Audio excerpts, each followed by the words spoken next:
Alright, so for today's practice, so let me help you to revise some of the important buttons which are useful for this practice.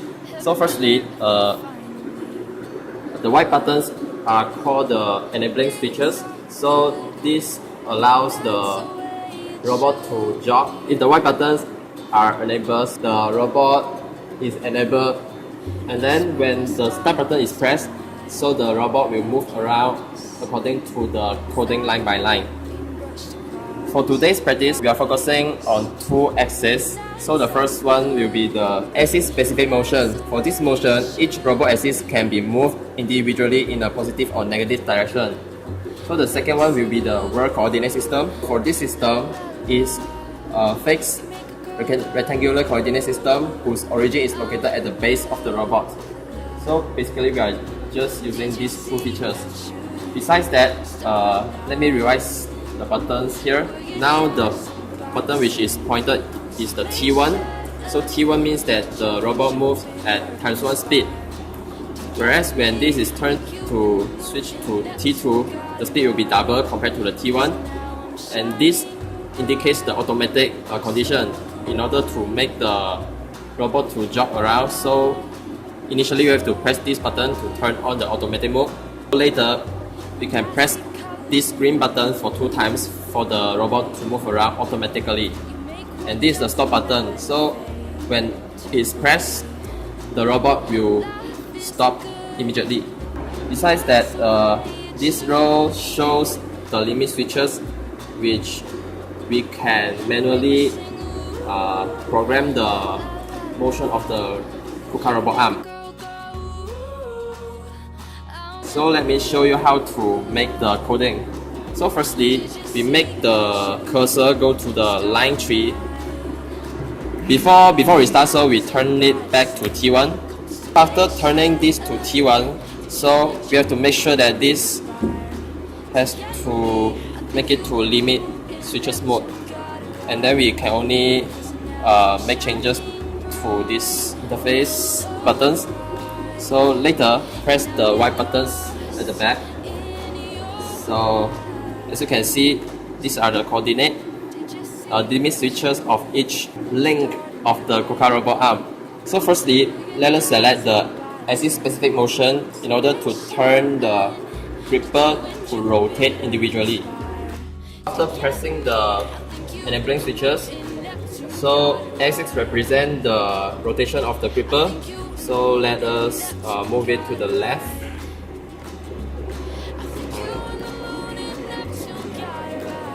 And make it perpendicular to the teaching table. Alright, if I want to save this motion, so press motion, and then you can select PTP since it's not very effective. So comment OK, then press yes. So as you can see, the PTP motion has been programmed into the interface. If I want to make it to the first point, so let us change to world coordinate system first in order for the whole robot to move. So press the enabling switch, and then make it Y direction motion to the left.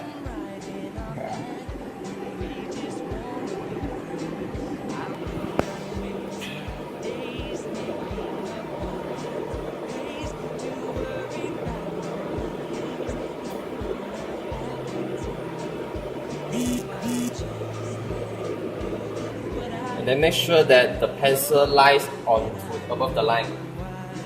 So if I want to go down, so press the Z negative button to go downwards.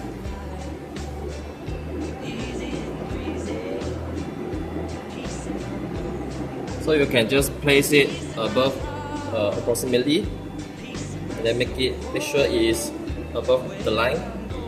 Then press the X button plus for it to move forward.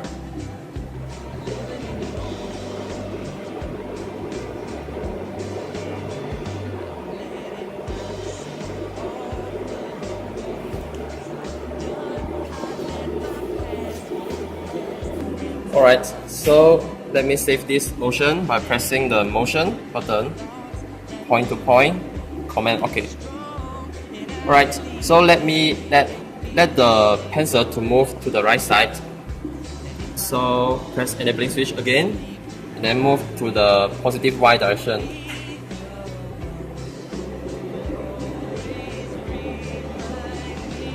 Let me increase the speed a while to 75%. Okay.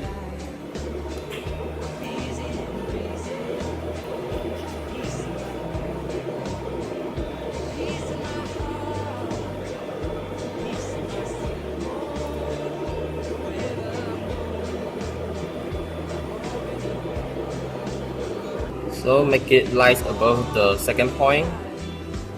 Alright.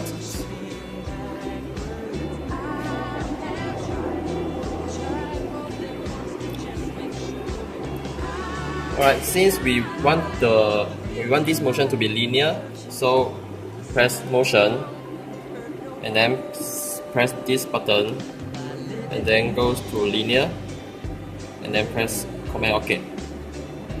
So you can see that a new command of linear motion will be automatically set. So from now, if you want to go to the following point in circular motion, so before that, before we start anything, we have to press motion first and then change to circular motion. Okay, so later let us move to the following point by firstly slanting the pencil in set reference. So let me rotate the arm first.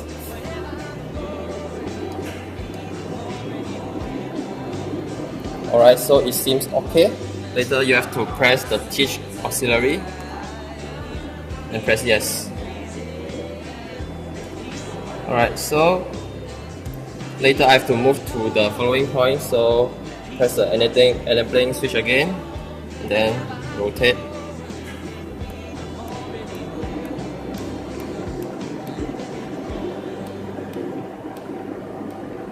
Since the position is almost very near to that, so I make it further from it.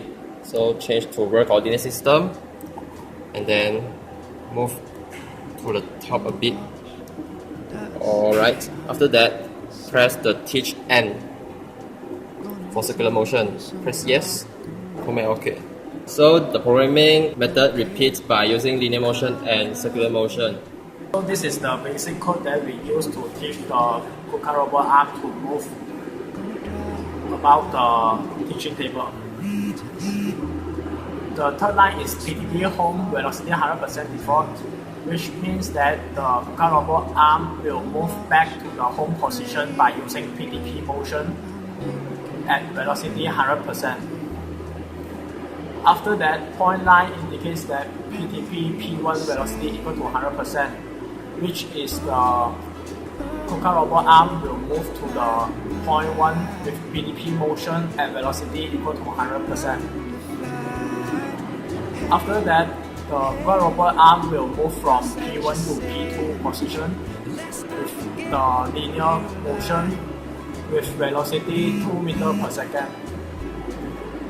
After that, it will move from the point 2 to point 3 also with linear motion with the same velocity, which is 2 meters per second. Then the KUKA robot arm will move from point 3 to point 5 going through point 4 with circular motion also with velocity equal to 2 meters per second. And after that, the KUKA robot arm will move from point 5 to point 7 going through point 6 also with circular motion with velocity 2 meters per second. And after that, the KUKA robot arm will move to point 8 with linear motion using velocity 2 meters per second. Then the KUKA robot arm will move from point 8 to point 10 going through point 9 with circular motion velocity equal to 2 meters per second. And after that, the KUKA robot arm will move to point 12 going through point 11 with velocity equal to 2 meters per second also.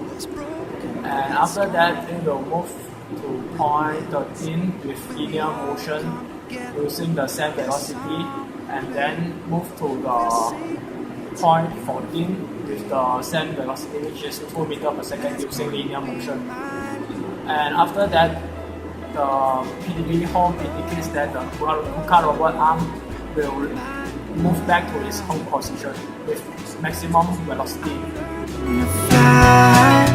Hey, hey, what's that you say?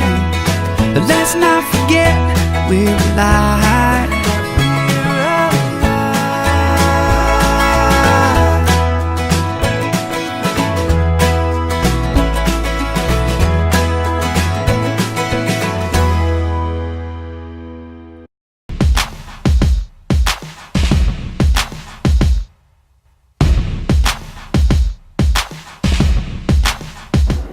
So the initial program that we made, the KUKA robot will move straightly to this point and then to here. But let's say if we want the robot arm to move in a curve, so we have to make some setting changes to the previous code. So let's say this is the point number 13. So if we want to, if we want to make this in a curve shape, so this means that this is the approximate positioning. And after measurement, this length is So after measurement, this length is 100 mm.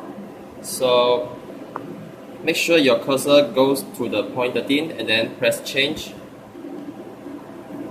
And then you can see it will appear like that. So go to the white bar here and then press the plus button at the bottom, so make sure it changes to CONT. And then you can also go to the CPDAT8 to see its parameter. So acceleration we will leave it as default at 100%, whereas for distance we will set it to 100 mm, which is the distance from this point to here. So seems okay, and then press comment OK. So as you can see, the CONT will be added to the following line. So from the previous code, now we are inserting some new features into this program. So firstly, we'll insert wait function, wait for function, and SYN out function. From our code, we make the P4 and P5 circular motion, make it to stop for 5 seconds before it runs the following code, which is the line 10.